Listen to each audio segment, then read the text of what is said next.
नमस्कार मेरे सभी साथियों को। आज हम लोग नाव एवं धारा का टाइप नंबर 2 प्रश्न पढ़ेंगे। देखिए 6 नंबर प्रश्न है, शांत जल में नाव की चाल 12.1/2 किलोमीटर प्रति घंटा है तथा धारा की चाल 1.1/2 किलोमीटर प्रति घंटा है तो 66 किलोमीटर प्रति घंटा ऊर्ध्वाधर दिशा में जाने में कितना समय लगेगा।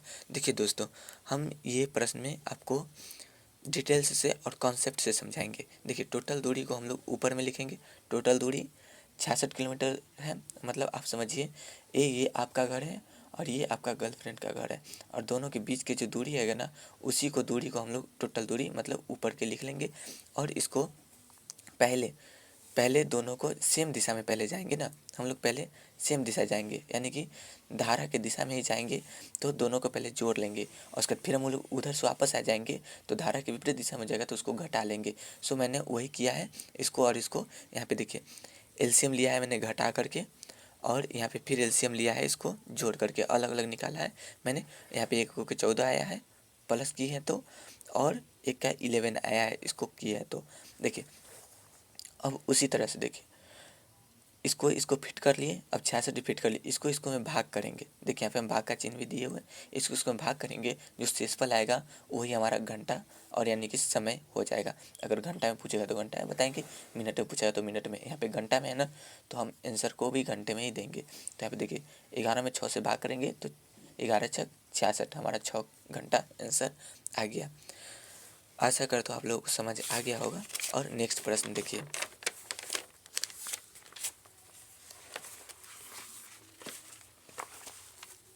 हमारा नेक्स्ट प्रश्न है, शांत जल में तैराक की चाल 9 किलोमीटर प्रति घंटा है तथा धारा की गति 2 किलोमीटर प्रति घंटा है तो धारा के विपरीत दिशा में 28 किलोमीटर जाने में इस तैराकी को कितना समय लगेगा। टोटल दूरी कितना है हम अभी बताएं, टोटल दूरी 28 होगा। और देखिए 9 किलोमीटर की चाल से तो पहले तो नाव के दिशा में जाएगा, तो पहले नाव की दिशा में जाएगा तो जोड़ लेंगे इसको, और फिर उधर से आएगा तो घटेगा तो इसको घटा लेंगे, दोनों को लिख लेंगे और इसको 28 में 7 से भाग देंगे। जो हमारा शेषफल आएगा वही हमारा, शेषफल नहीं मतलब जो हमारा क्या बोलते हैं इसको, एफिशिएंसी आएगा, वही हमारा आंसर हो जाएगा।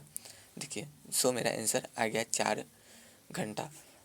आगे प्रश्न है, एक नाव की गति शांत जल में 16 किलोमीटर प्रति घंटा है तथा धारा की विपरीत 4 किलोमीटर प्रति घंटा है तो धारा के विपरीत यह नाव 30 किलोमीटर की दूरी तय करने में कितना समय लगेगा या फिर लेगा।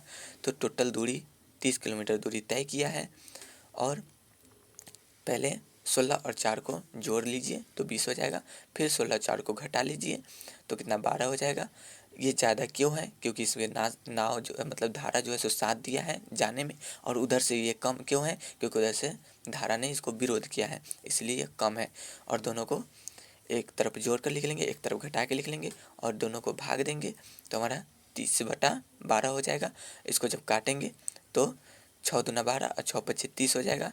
आगे 5/12 हम कर लिए, 5/2 कर लिए। इसको आंसर में हमने देखा कि 2.5 नहीं था तो हमने आगे भी बढ़ाया, आंसर में मिनट में था तो मिनट में करने के लिए 6 से गुना कर लिए और इसको 2 से काट दिए, 30 हो गया। तो 2 मिनट मतलब 2 घंटा 30 मिनट आंसर हो गया हमारा। नेक्स्ट प्रश्न देखिए, किसी नदी में दो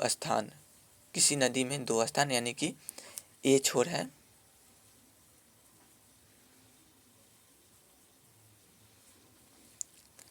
किसी नदी में 2 स्थान यानी कि ए स्थान है और उसके बाद बी स्थान है। दोनों के बीच की दूरी मतलब 96 किलोमीटर है। देखिए ये ए हो गया और ये बी हो गया, इसका जो बीच की दूरी है ये 96 किलोमीटर है, ठीक ना। और ये जहाज शांत जल में 20 किलोमीटर प्रति घंटा की चाल से चलती है तथा धारा की गति 4 किलोमीटर प्रति घंटा है। इसकी जहाज की ए से बी तक जाने में एवं वापस आने में कितना समय लेगा। तो देखिए टोटल हम लोग ऊपर लिखेंगे, वही फार्मूला है, एक ही कंसेप्ट, ऊपर लिखेंगे टोटल पहले, और जो बाकी जो है किलोमीटर जो हम लोग चलेंगे उसको पहले एक बार जोड़ लेंगे तो दोनों को जोड़ के 24 कर लिए, फिर दोनों को घटा करके 16 कर लिए हैं यहाँ पे। और देखिए क्या पूछा है, ए से बी तक जाने में एवं वापस आने में। पहले तो जाएगा तो जाने में 6 घंटा लगेगा, और फिर वापस आए ना भी तो है, ए तक फिर पहुंचना भी है, तो ए तक फिर पहुंचे तो 4 घंटा लगा, और दोनों को जोड़ देंगे तो हमारा आंसर हो जाएगा 10 घंटा। आगे प्रश्न देखिए, 10 नंबर प्रश्न है, शांत जल में नाव की चाल 9 किलोमीटर प्रति घंटा है तथा धारा का वेग 1.5 किलोमीटर प्रति घंटा है। यदि किसी बिंदु से चलकर 105 किलोमीटर दूरी तय करने के बाद यह नाव वापस प्रारंभिक बिंदु तक पहुँचे तो उसे कुल कितना समय लगेगा। हम लोग वही पढ़े हैं, टोटल को हम लोग माथा पे लिखते हैं, और उसके बाद जो हम लोग चलते हैं, जो दूरी तय करते हैं, उस दूरी को एक बार जोड़ लेते हैं और एक बार घटा लेते हैं। तो एक बार पहले मैंने जोड़ा तो 10.5 आया, फिर मैंने 1.5 किलोमीटर को 9 से घटाया तो 7.5 आया।